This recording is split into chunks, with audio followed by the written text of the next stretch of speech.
West Coast Cookbook and Speakeasy with Chef Justice Putnam.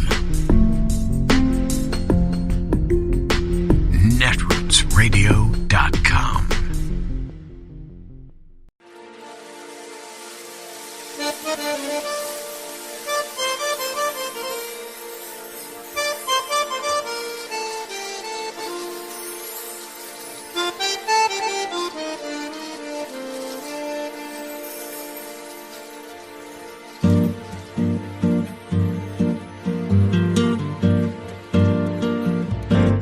Je voudrais du soleil vert, des dentelles et des théières, des photos de bord de mer, dans mon jardin d'hiver. Je voudrais de la lumière, comme en Nouvelle-Angleterre. Je veux changer d'atmosphère, dans mon jardin d'hiver. Ma fleur sous la pluie de novembre, tes mains qui courent, je n'en peux plus de t'attendre. Les années passent, il est long, là je tombe. Nul ne peut nous entendre. Je voudrais du Fred Astaire, revoir un latte. We'll be covering all that as it happens, the details and the arguments. But it is worth taking a step back to look at the whole picture here. Because we are really in the third act of a three-act drama.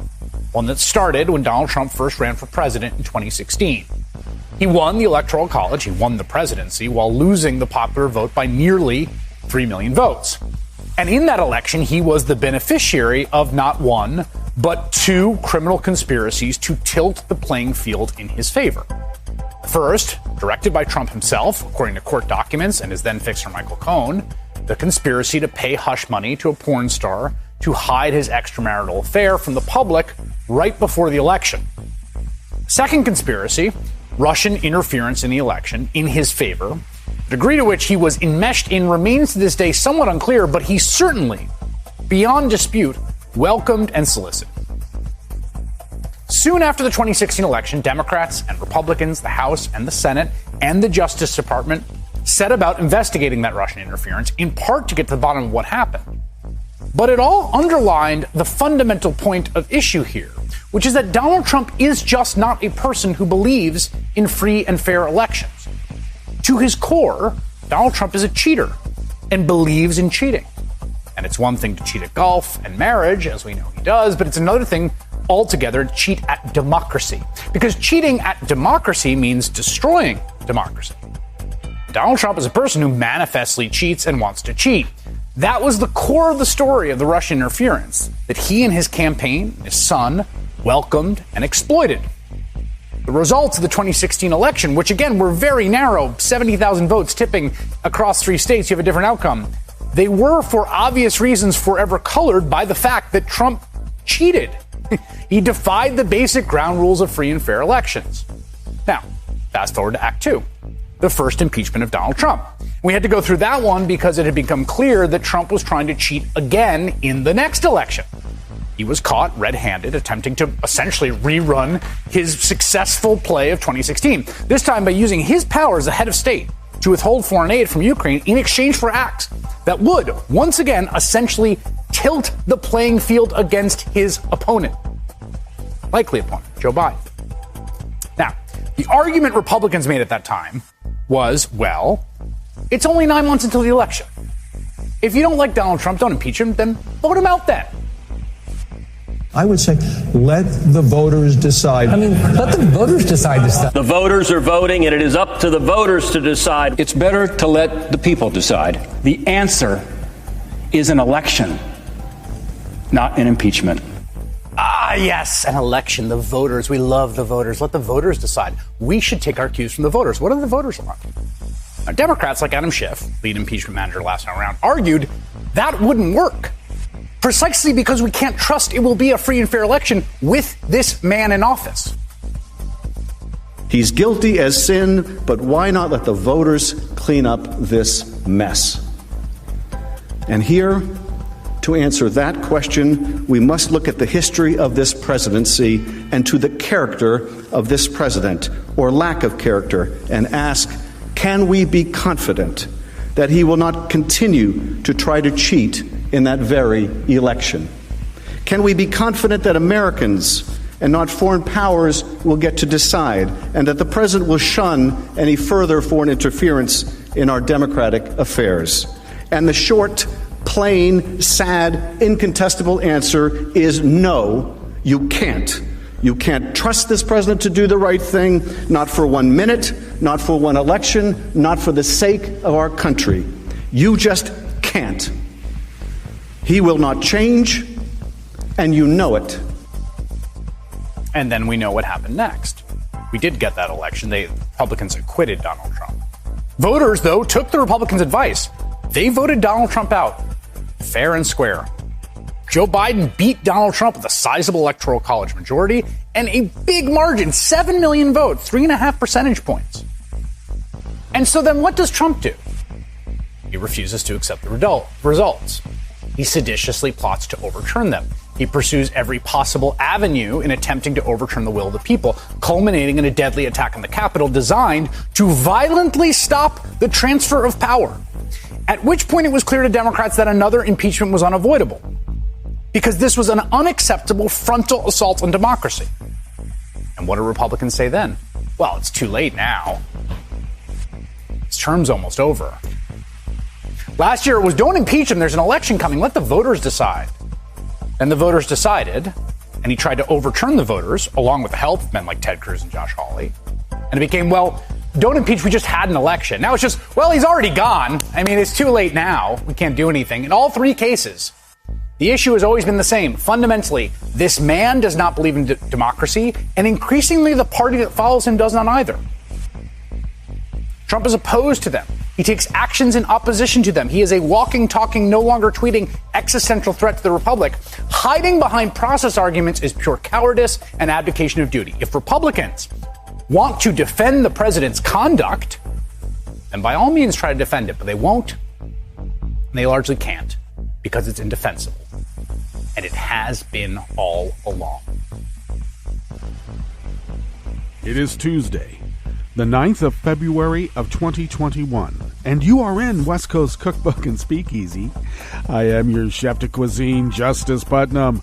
Gunnar the English Bulldog is our snoozing sous chef, and our daily special is Tarrytown Chowder Tuesdays, a small scant dash, a mere pinch of hot smoked Hungarian paprika will make all the difference in the world.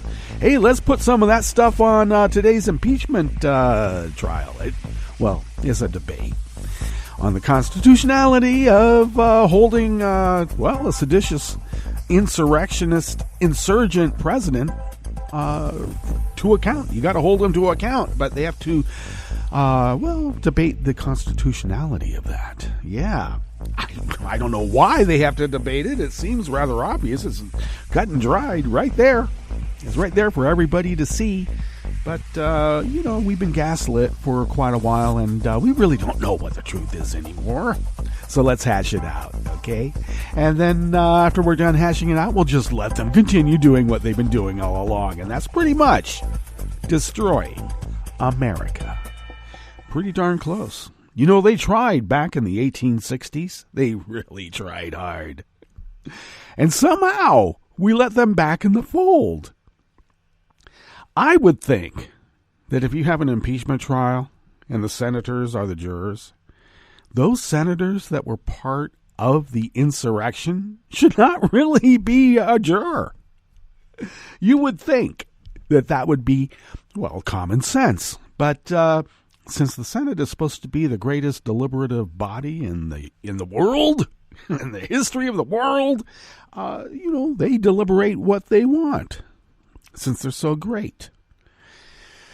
And apparently jurors can be co-conspirators as well. And here we are. All right. So pretty much the GOP has taken the side of the insurrectionists. They are not, shall we say, the loyal opposition. No, they are very disloyal. So disloyal they want us dead.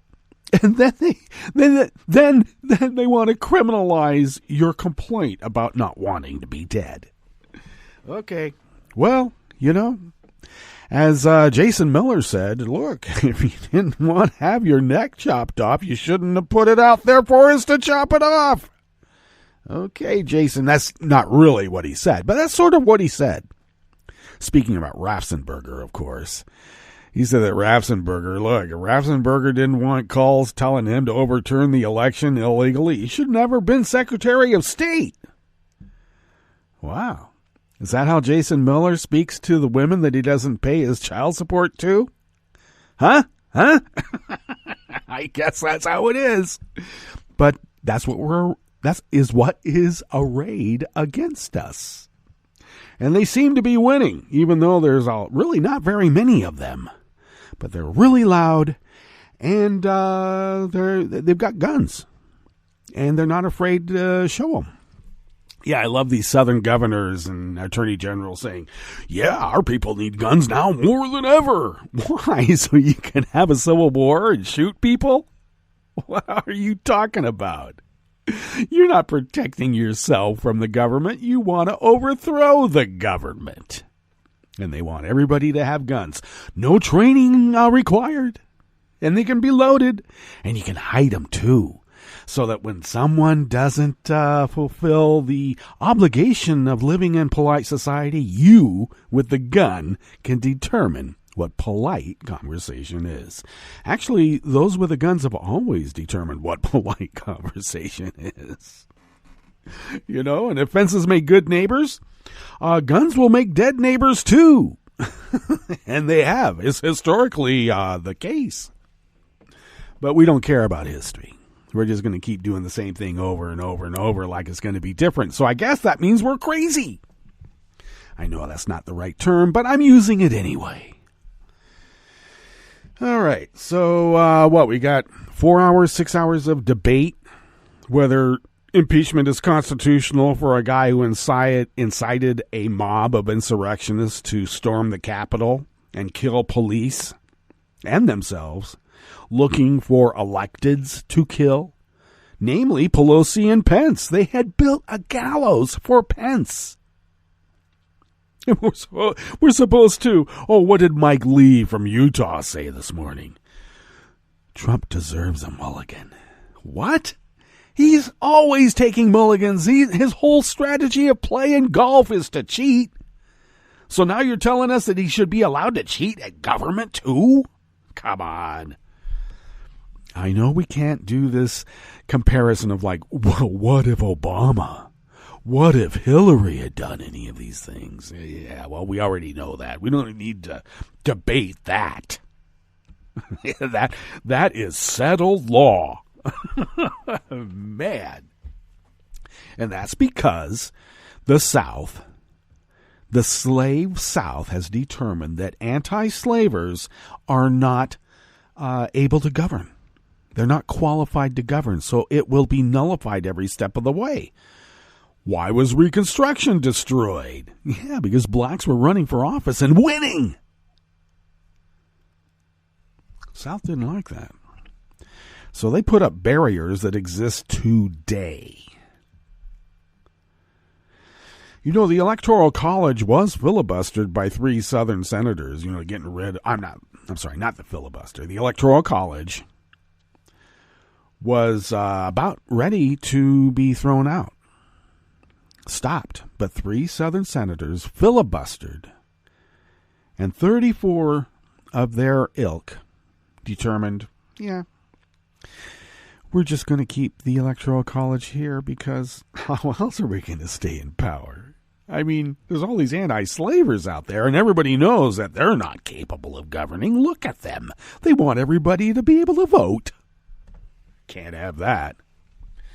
And now we're at the point where, Arizona is trying to pass a bill that if a Democrat wins, the Republican majority can just say, nah, you don't get to take office.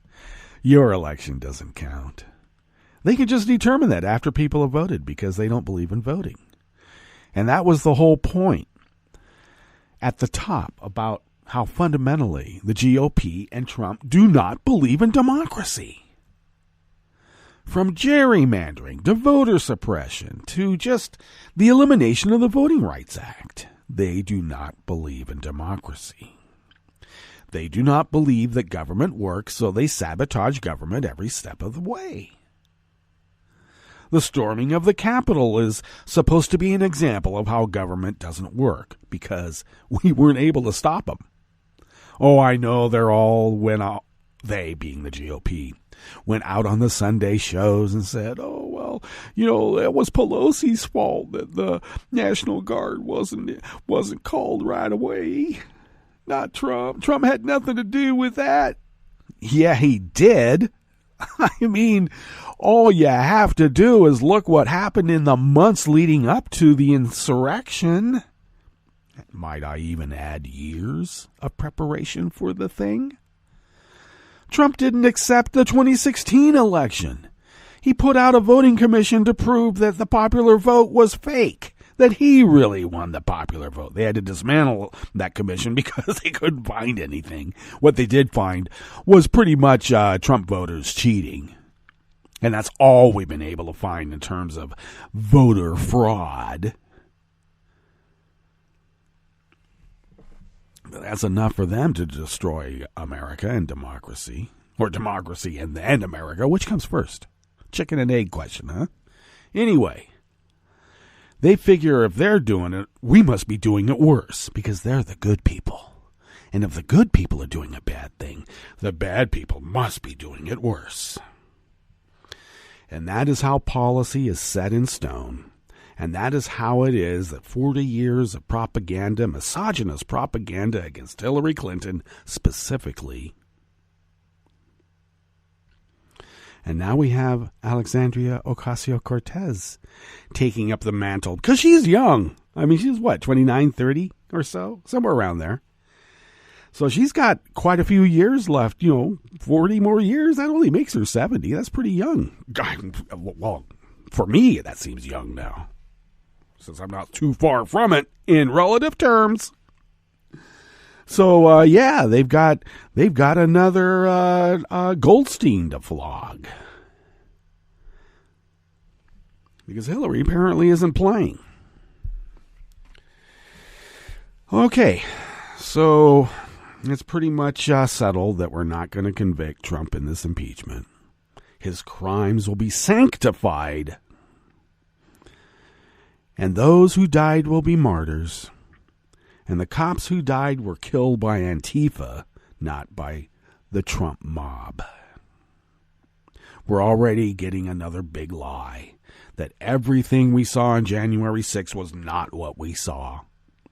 That was Black Lives Matter and Antifa that stormed the Capitol to make Trump look bad. The big lie is not going to work. I think people are actually very angry. And if they, meaning the GOP, want to play this game, they can suffer it at the polls. They think they've gerrymandered enough that they can hold on to power. I think that no matter what they throw against us, even to the point of Republican legislators overturning legal elections by fiat, it will not stand. And we don't need to take up guns to get our way. We have the numbers, and we're willing to stand for ours. Oh, yeah, that's another thing Arizona's going to do. Their electoral sites are going down from, around 100 to 15. We'll stand in line however long it takes, all right? And even then, they're going to criminalize you sitting down while you're in line. We know what they will do, but it will not stop us. What's on the rest of the menu here? In the Bistro Cafe part of West Coast Cookbook and Speakeasy, well, even though they are not on the priority list, court staffers and judges are getting Idaho's limited supply of the vaccine. Because, well, you know, when you got to jump in line, you got to jump in line. It's dog eat dog now, isn't it? A Superior Court judge blocked some of Los Angeles DA George Gascon's progressive policies. You know, Gascon's office does not like him at all. But maybe he needs to clean out that office. Maybe he does. And about a month before the Capitol was breached by insurgents, some with military training, GOP senators deleted language from the Pentagon policy bill that would have made violent extremism a crime in the military code of justice. This insurrection was in the works for months, if not years ahead of time. After the break, we moved to the chef's table, where North Korea continued to develop nuclear and ballistic programs throughout 2020 in violation of international sanctions. Guess who was president then? And Israeli Prime Minister Benjamin Netanyahu pleaded not guilty to corruption charges at the resumption of his groundbreaking trial. All that and more on West Coast Cookbook and Speakeasy. Bon appetit.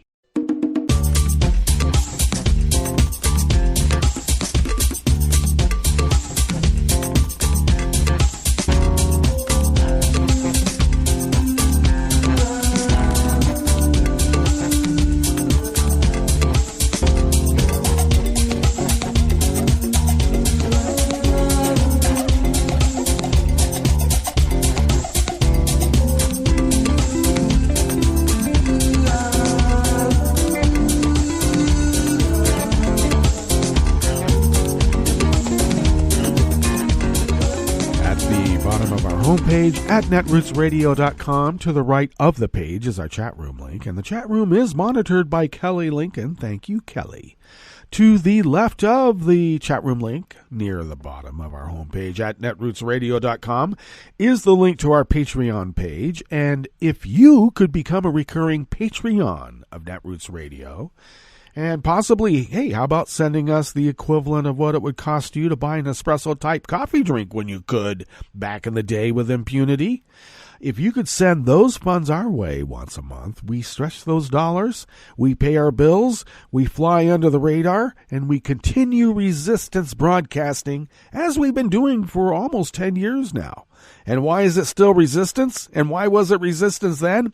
Well, because there seems to be an anti-democratic party and gumming up the works. We have to resist that. And we have been. And we have you to thank for allowing us to fulfill our civic duty as the founders originally intended. If you would like to follow Netroots Radio on Twitter, Tom takes care of that, and he made it simple. All you have to do is go to @Netroots Radio. Thank you, Tom. You can follow me on Twitter at Justice Putnam, and I post the show notes and links diary on Daily Co's about 10 minutes before showtime, and then get that linked up on Twitter at Justice Putnam. I'm sorry I don't get over there to at Cookbook West, which is the show's Twitter account, to get the show notes and links up there, because I have to go into a different account, and I'm really busy then. Okay, I'm sorry. But you can also pick up podcasts by way of Spreaker, Stitcher, TuneIn, iHeart, YouTube, iTunes, and wherever podcasts can be found. Okay. All right. This first offering here in the Bistro Cafe, part of West Coast Cookbook and Speakeasy, because we also have the chef's table. All right.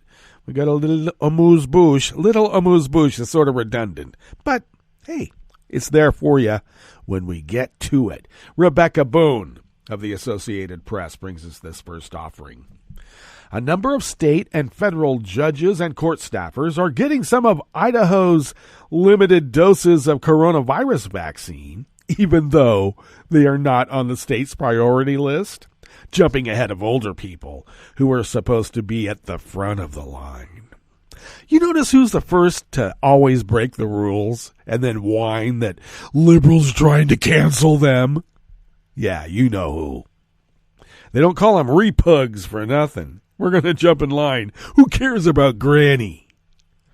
State officials, healthcare providers, and eager vaccine seekers have interpreted rules differently in Idaho and nationwide, creating a hodgepodge of rules that leave some court workers who interact with prisoners and the public protected from the coronavirus, while others will have to wait months for a shot. Workers at a federal court and a county courthouse in Boise, Idaho's largest city, were offered vaccinations yesterday, Monday, though state officials say they aren't supposed to be eligible until sometime in April. Vaccinators sometimes have to make judgment calls about who fits into which priority groups, but we are counting on them to honor the groups as recommended by Idaho's Vaccine Advisory Committee and approved by Governor Brad Little, who's a repug. The State Department of Health and Welfare spokesman Nikki Forberg said courts nationwide have pushed for earlier access and have been turned down in many states, which decide how the vaccine is distributed. Many follow federal guidelines, which list court personnel as other essential workers, along with clergy, census workers, and election staffers. Clergy? The guidelines say frontline health care workers, police officers, grocery store workers, teachers, and people 75 and older should get access to the vaccine before legal workers. But some states have handled the courts differently. Oh, you mean like those run by the repugs? In the U.S. District Court in St. Louis, some employees got the option for the shot and received the first dose last month, U.S. Attorney spokesman Benton Blandon said. Federal and state courts in Alaska, California, North Carolina, and elsewhere are following state guidelines that has workers further down the list. New York court officers and support staffers are eligible for the vaccine, but judges are not unless they are over 65 or qualify for other reasons. Some are feeling the pain from waiting. The U.S. District Court in Southern Ohio has recorded 47 positive coronavirus cases at its courthouses. The chief judges of the 2 federal court districts asked Ohio health officials last week to consider judicial workers as essential employees eligible for a vaccine. No decision has been made yet. Hundreds of court workers in Los Angeles County have tested positive for the coronavirus since the pandemic began, and 3 have recently died. Now, the problem here isn't that there's this draconian arbitrary decision about who gets and who does not get the vaccine. The reason these draconian decisions are made is because Trump sabotaged our health system. He specifically sabotaged the response to a pandemic. Why did he do that? Because in his small brain, he thought the pandemic made him look bad.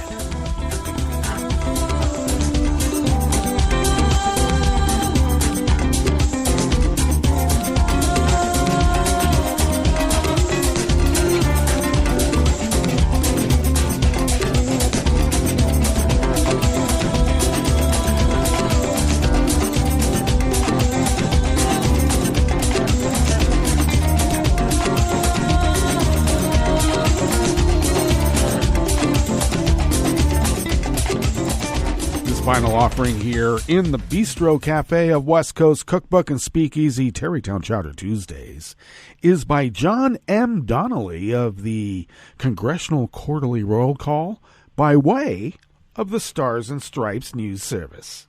Some people affectionately just know it as Stars and Stripes. About a month before rioters, including some with U.S. military training, stormed the Capitol on January 6, lawmakers deleted from the annual Pentagon policy bill language that would have explicitly made violent extremism a crime in the Military Code of Justice. Is that a coincidence? No. They've been planning this for a long time, and now those conspirators are sitting as jurors to their own crime. Funny how democracy works, huh? Especially when it's been corrupted. The provision in the defense bill, which the House has agreed to, would have barred violent acts that are either motivated by bigotry or designed to influence, affect, or retaliate against the policy or conduct of the government of the United States. It would also have criminalized attempting to commit such acts, soliciting others to do them, or conspiring to accomplish them. They wanted to make sure that they were not deemed conspirators to the crime, so they made sure it wouldn't be a crime to be a conspirator to an insurrection. In this reporter's opinion, do I need to add that? I guess I do. The behind-the-scenes debate over the provision takes on new meaning after the January 6th riot.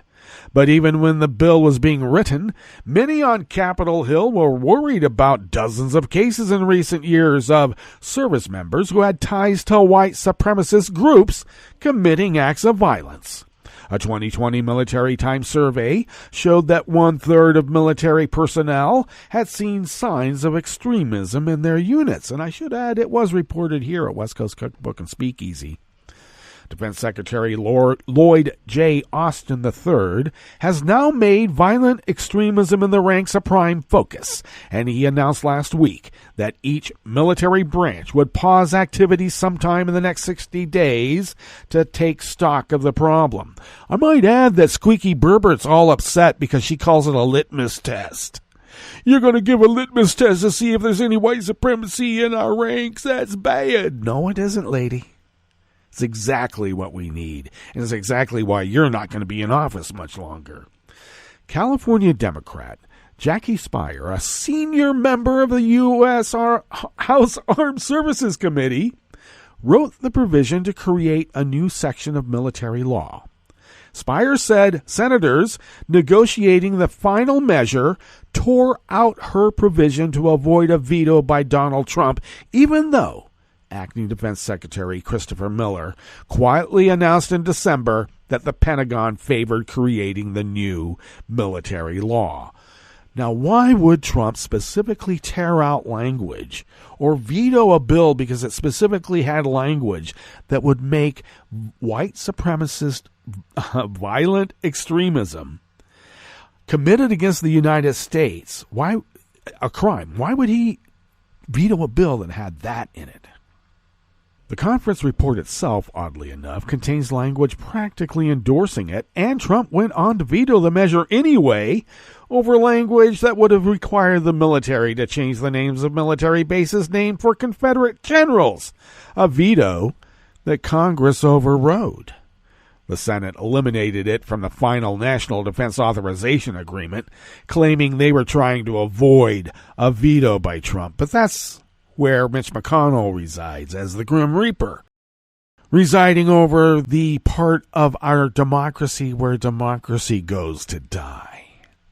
A top aide to Republicans on the Senate Armed Services Committee said there was extensive debate as to whether the provision as drafted would pass constitutional muster, and noted that other language to combat extremism in the military was contained in the final bill, including a new deputy inspector general to oversee diversity programs and to monitor efforts to combat extremism in the military. All right, let's go to our break, and when we get back from that break, we will go through weather from around the world, and we will finish up with the stories that we have curated for you today. You are listening to West Coast Cookbook and Speakeasy, and we will be right back. You are listening to netrootsradio.com. Please hang up and try again.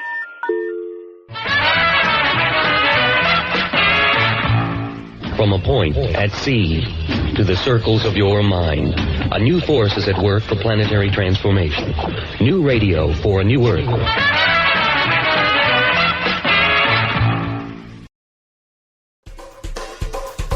This is Scientific American's 60-Second Science. I'm Christopher Intagliata. How big is a helium atom? Or maybe the better question is, how small? After an intricate game of particle jockeying, physicists have now measured the radius of the helium nucleus, and they've done it 5 times more precisely than before. Why do that? Well, atomic physicist Julian Kraut with the Max Planck Institute says these sorts of measurements can help refine our most basic ideas about how atoms work, like the theory of quantum electrodynamics. So in order to see where it might break down or where we could see a hint that there's something which we have missed so far, we have to do very precise measurements. But making those measurements was quite an undertaking. First, Kraut and his colleagues had to create a special flavor of helium, subbing a particle called a muon for the element's usual 2 electrons. Kraut says just getting a hold of the muons was tricky enough. We create high energetic protons from a proton accelerator, and we shoot these protons on a target made out of carbon. And in this collision process, we also create these pions, which then decay into muons. The muons last for only 2 microseconds, so what happens next happens fast. They shoot the muons into a tube containing helium gas. After banging into enough helium there, a muon will slow down and lose energy, and eventually get trapped by a final helium atom. The muon kicks out both the atom's electrons, and what's left is the helium nucleus, which is 2 protons and 2 neutrons, and a muon. It's called a muonic helium ion. Next, they bathe those ions in laser light, hoping to bump the muons up to a higher energy but unstable state.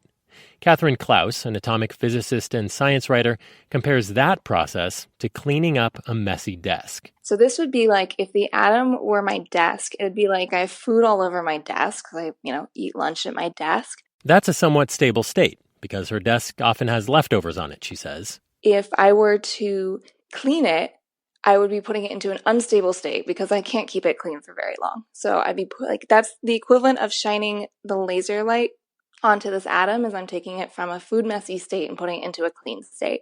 Just as Klaus's desk can't stay clean very long, the muon almost immediately drops down to a more stable messy state again. But it can't become food messy again because it doesn't have food that's on the desk, but it does have papers and books that are always on the desk. So those are going to spread out, and that's going to become now a paper messy desk. So, the muon starts in a semi-stable place, the food messy desk. It moves up to an unstable state, the clean desk, and then cascades down to a different stable ground state, the paper messy desk. As the muon drops down to this different ground state, an X-ray is emitted, alerting Kraut's team that the transition has occurred. That, in turn, means that whatever frequency their laser light was at was exactly enough to kick the muon up from its initial energy level to the higher, unstable energy level. This difference, this energy difference between these two energy levels, from this we can extract how big actually the size of the nucleus is. Following all this, the laser energy used to move the muon up to that unstable state can be used to calculate the radius of the helium nucleus, which is 1.67824 femtometers, 1 femtometer being 1 quadrillionth of a meter. They report the results in the journal Nature. The finding lines up nicely with the measurement of the helium nucleus derived through other means, though it's 5 times more precise. And that agreement means that our best approximation of how the building blocks of the universe interact, the Standard Model, is probably safe for now. So far, yes, but it only means that at the level of accuracy which we have right now, all is well. And that also means we have to kind of measure more precisely and continue our search. If this study's any indication, getting even more precise measurements of helium will be a truly Herculean task. Thanks for listening. For Scientific American's 60-Second Science, I'm Christopher Intagliata. This is a message from CDC. After hurricanes, tornadoes, and floods, standing water and excess moisture help mold grow in your home, garage, and other structures. When you return to a home that has been flooded, know that you're likely to have mold. Mold puts your family's health at risk. If you have mold growing in your home, you should clean it up and fix other water problems, such as leaks in roofs, walls, or plumbing. Keep your children and pets out of affected areas until you've cleaned. Control moisture in your home to prevent mold growth. To remove mold growth from hard surfaces, use commercial products, soap and water, or a bleach solution of no more than 1 cup of household laundry bleach in 1 gallon of water. Follow the manufacturer's instructions. Never mix bleach with ammonia or other household cleaners. It will produce dangerous, toxic fumes. Open windows and doors to provide fresh air. For more information, visit cdc.gov or call 1-800-CDC-INFO. Hi, it's Tom. Could we humbly suggest your donation to netrootsradio.com? All we've got to run this 24-hour powerhouse of progressive resistance radio is what comes out of our own wallets. And you are our biggest donor. And it doesn't take much, $3, $5. Just go to the bottom of our netrootsradio.com page and hit our secure donate button. Heck, you can even make a recurring contribution, and you'll get a wondiferous pair of Netroots radio stickers for application to your backpack, your bumper sticker, or your banjo. Well, it's up to you which backpack you want to put it on. So donate what you'd like at the bottom of our netrootsradio.com's homepage, because you are our biggest donor. netrootsradio.com. Together, we are Resistance Radio.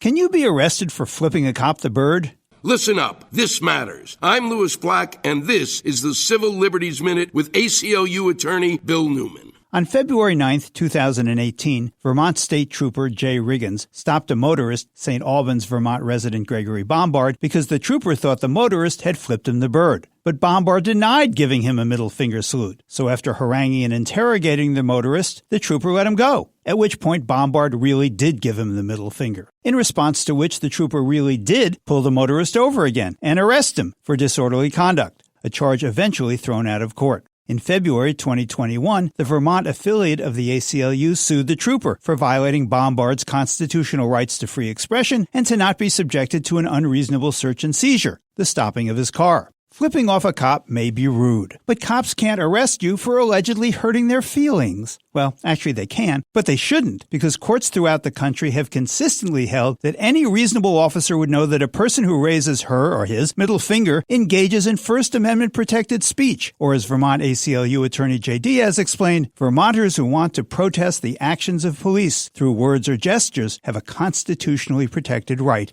to do so. The Civil Liberties Minute is made possible by the American Civil Liberties Union, because freedom can't defend itself.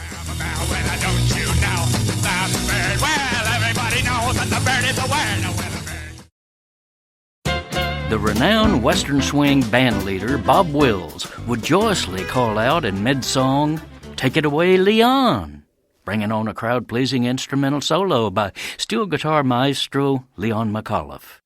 But now comes another Leon who's such an off-key, screechy Wall Street billionaire that crowds are shouting, "Go away, Leon."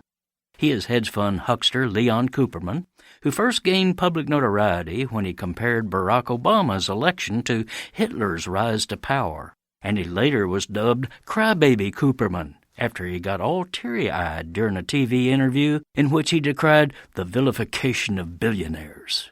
The sad rich man was weeping about Senator Elizabeth Warren's proposal to make the uber-rich pay a modest surtax on the excessive fortunes of money manipulators like him.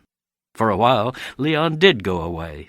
But this January, the whiner was back on TV, blaming stock market gyrations on manipulations by people, quote, sitting at home getting their pandemic checks from the government. Then he plunged again into deep self-pity, deploring the likelihood that Biden will join Senator Warren's call for the rich to pay their fair share of taxes. "This fair share is a bullshit concept," he wailed. "It's just a way of attacking wealthy people." Then he appealed to the real victims of the pandemic to rally behind billionaires like him. "We make the world, quote, a substantially better place with our donations to charity," he asserted, pleading for public gratitude and exclaiming, "We all got to work together." This is Jim Hightower saying, "Together?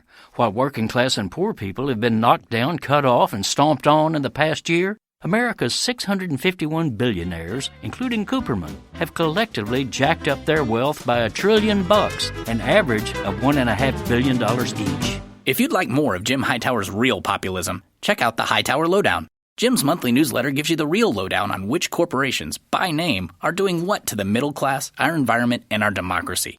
Each month, the Hightower Lowdown brings you facts you didn't know, along with actions you can take to fight back. It also comes with a sense of humor. Hightower believes we can fight the gods and still have fun. Plus, get this, it's cheap. Only $15 brings you 12 issues a year. For real populism, go to hightowerlowdown.org. I'm Rick Smith, and this is Labor History in 2. On this day in labor history, the year was 1937. That was the day Sheriff Theodore Middleton and his deputies in Harlan County shot into the house of UMWA organizer Marshall Music, killing his 15-year-old son Bennett. Music organized for the UMWA's District 19. He traveled all over Harlan County. As a district organizer, he was beaten, arrested, and evicted from company housing repeatedly. Some of the mines were organized in Harlan County, but barely. Many coal operators controlled area sheriff's departments and restricted the daily life of miners and their union representatives. Organizing drives started in January of 1937. Union men faced extreme physical violence. Organizers were tear-gassed in early January. Their cars were dynamited later that month. Music and his wife were shot at and warned repeatedly to leave town. Another organizer had his door busted down by deputies and his house ransacked. Music finally agreed to leave town to keep his family safe. But on this day, upon arriving in Pineville, he learned his son had been killed in a firestorm of bullets shot into his house. On March 22nd, the La Follette Committee on Civil Liberties opened hearings into Bloody Harlan. It lasted for 6 weeks. The Justice Department indicted 69 Harlan County coal operators and law officers for criminal conspiracy in violation of the Wagner Act. Meanwhile, the new National Labor Relations Board answered the UMWA charges and found in the union's favor. The board issued a cease and desist order against interference with union activity and ordered the reinstatement of 60 coal miners. As a result, union membership soared to 9,000. The UMWA would continue for decades to fight to keep Harlan County organized. This is Solidarity News on Radio Labour. This is a Radio Labour report recorded on Tuesday, February 9th, 2021. I'm Mark Boulanger. If I'm learning how to put a toilet in, I can't do that virtually. I actually need to know how the pipe connects to the toilet and how I'm going to make that all come together. That is Martin Henry, a research coordinator at Education International. EI is the global union for teachers and other educators. It represents more than 32 million union members around the world. Mr. Henry was speaking in a recent webinar about a wide range of educational issues, including what's known as TVET, which stands for Technical and Vocational Education and Training, TVET. I'm going to refer to a couple of pieces of evidence. Teaching with Tech is a report we've just put out, the role of education unions in shaping the future. And I'll also be speaking about the futures of work, what education can and can't do, which is a paper that was written by Buchanan et al. For the Futures of Education initiative. I'm going to start with the workload question, because in our Teaching with Tech report, we did get evidence from education unions around the world, and we had a very big response rate representing over 20 million teachers, and it gives a really clear sense of where people are going with this. There were three things that were the biggest issues for teachers in terms of well-being. Number one was workload intensification, which as a result of the pandemic has been exponential. And if you think about having kids at home as well as teaching a whole load of kids online, you can imagine the pressures that you are under.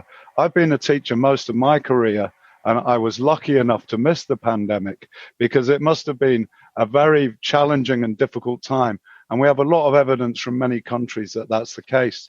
In the second issue that is of most importance to teachers is health concerns, and that is techno stress.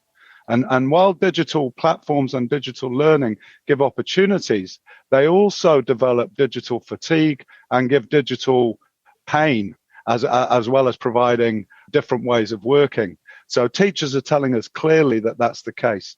And the third was work-life balance, that there are issues about your ability to make sure that you continue to develop and grow as a whole human being.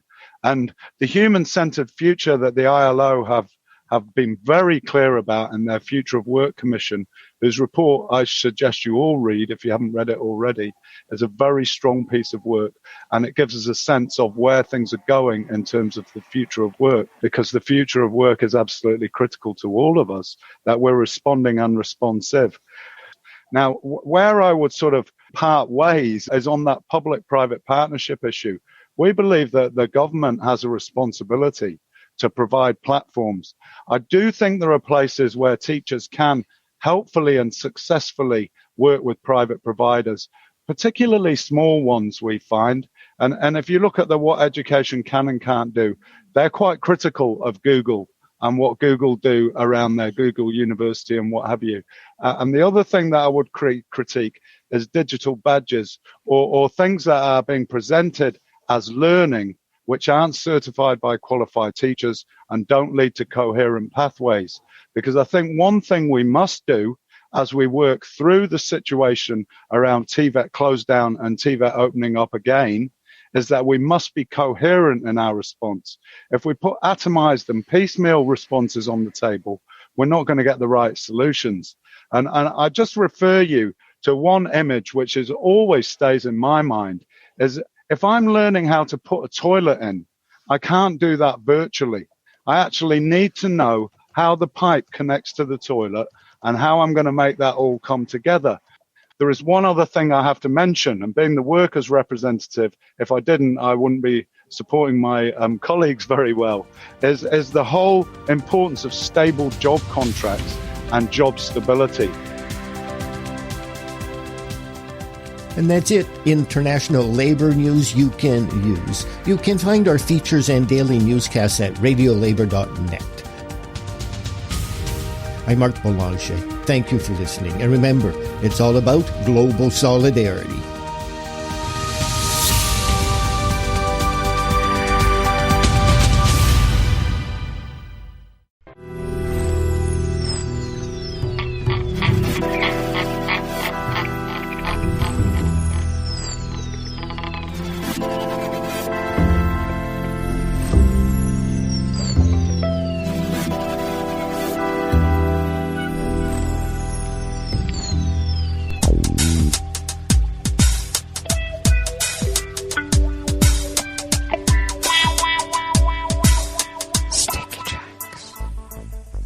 Thank you for accompanying us here to the chef's table at West Coast Cookbook and Speakeasy, Tarrytown Chowder Tuesdays.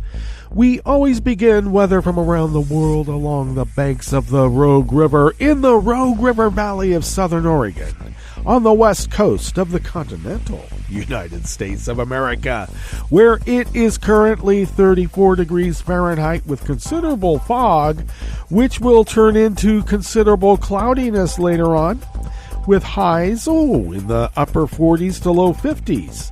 Winds will be light and variable and will remain so overnight with partly cloudy conditions and lows in the mid-30s.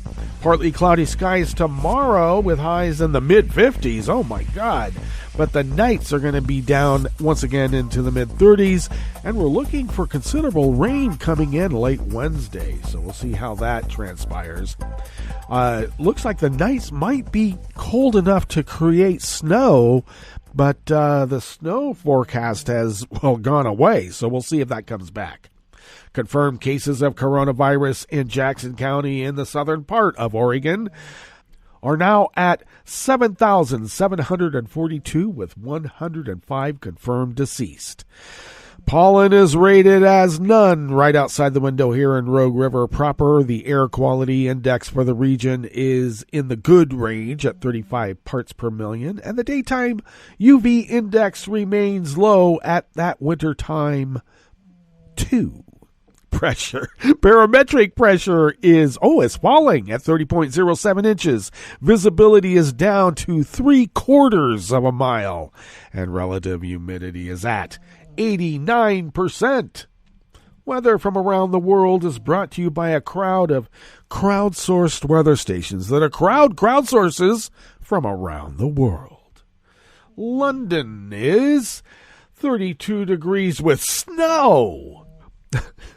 Paris is 29 and cloudy, with more rain coming in and more flooding, and I guess more people dying, unfortunately. Rome is 58 and partly cloudy. Kyiv is 24 and cloudy. Kabul is 47 and fair. Hong Kong is 61 and cloudy. Tokyo is 38 and clear. Sydney, Australia is 66 and partly cloudy. San Francisco, California is 50 degrees with a heavy rain shower. And New York is 33 degrees Fahrenheit and cloudy. And that is weather from around the world, brought to you by a crowd of crowdsourced weather stations that a crowd sources from around the world.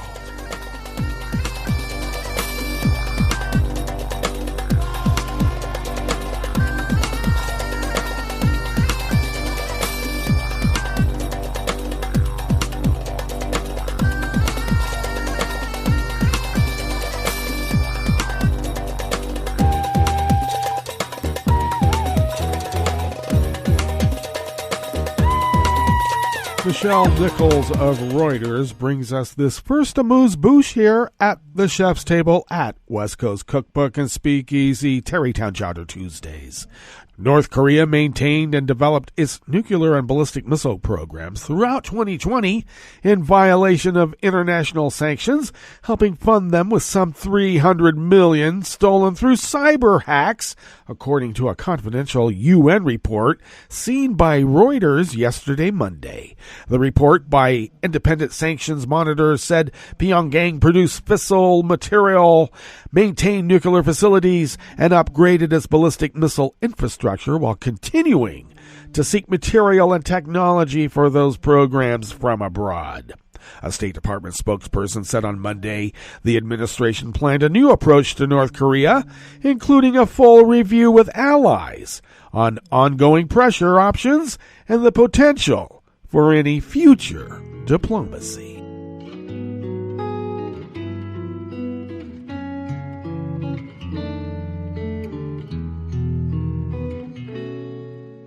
Je te donne ce mon amour pour la vie entière. La promesse de me trouver à tes genoux. Aussitôt que tu m'appelles, rester toujours fidèle. C'est tout, c'est tout. Je te donne tous mes printemps, mes étés de mer. Mes automnes, quand les feuilles tombent partout. Si ce n'est pas une bonne affaire, je te donne tous mes hivers. Jeffrey Heller of Reuters brings us this final amuse-bouche here at the chef's table at West Coast Cookbook and Speakeasy. Israeli Prime Minister Benjamin Netanyahu pleaded not guilty yesterday, Monday, to corruption charges at the resumption of his trial 6 weeks before voters again head to the polls to pass judgment on his leadership. I confirm the written answer submitted in my name, Netanyahu said, standing before the three-judge panel in the heavily guarded Jerusalem District Court. He was referring to a document his lawyers gave the court last month in which they argued that Netanyahu, age 71, was not guilty of charges of bribery, breach of trust, and fraud.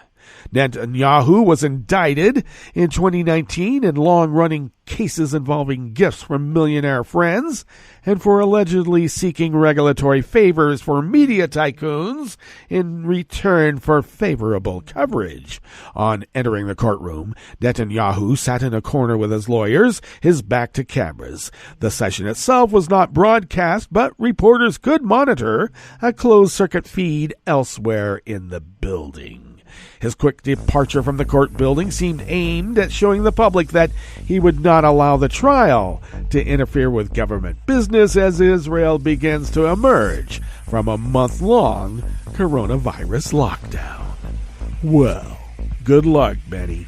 And that brings us to the end of our broadcast period for the day, and you do know Netroots Radio will broadcast on. And we'll meet up tomorrow for Smothered Benedict Wednesdays. So do stay tuned to Netroots Radio all day and all night for all the breaking impeachment news. And we'll meet up here tomorrow, right here, in West Coast Cookbook and Speakeasy. Bon appetit.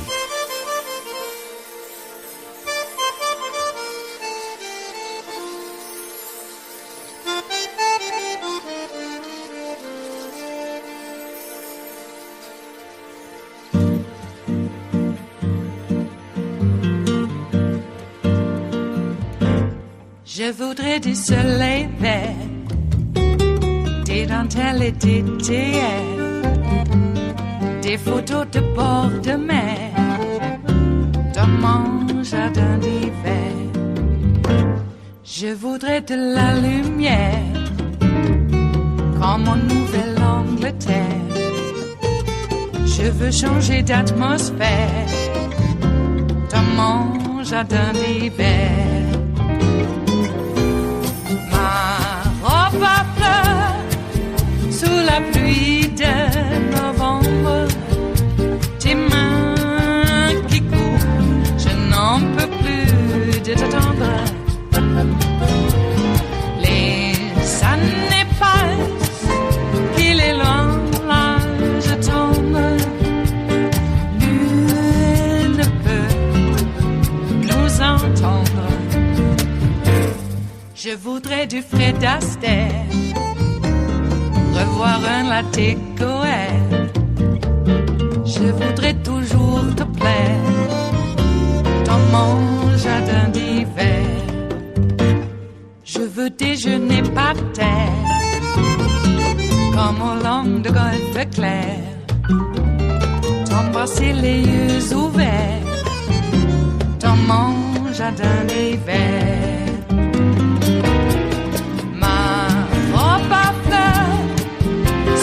Pluie de novembre, tes mains qui courent, je n'en peux plus de t'attendre. Les années passent, il est loin, là je tombe. Nul ne peut nous entendre. Ba-da-da-dum-di-da-dum. Ba-da-da-dum-di-da-dum. Ba-da-da-dum-di-da-dum. Dans mon jardin d'hiver. Ba-da-da-dum-di-da-dum. Ba-da-da-dum-di-da-dum. Ba-da-da-dum-di-da-dum. Dans mon jardin d'hiver. Dans mon jardin d'hiver. Dans mon jardin d'hiver.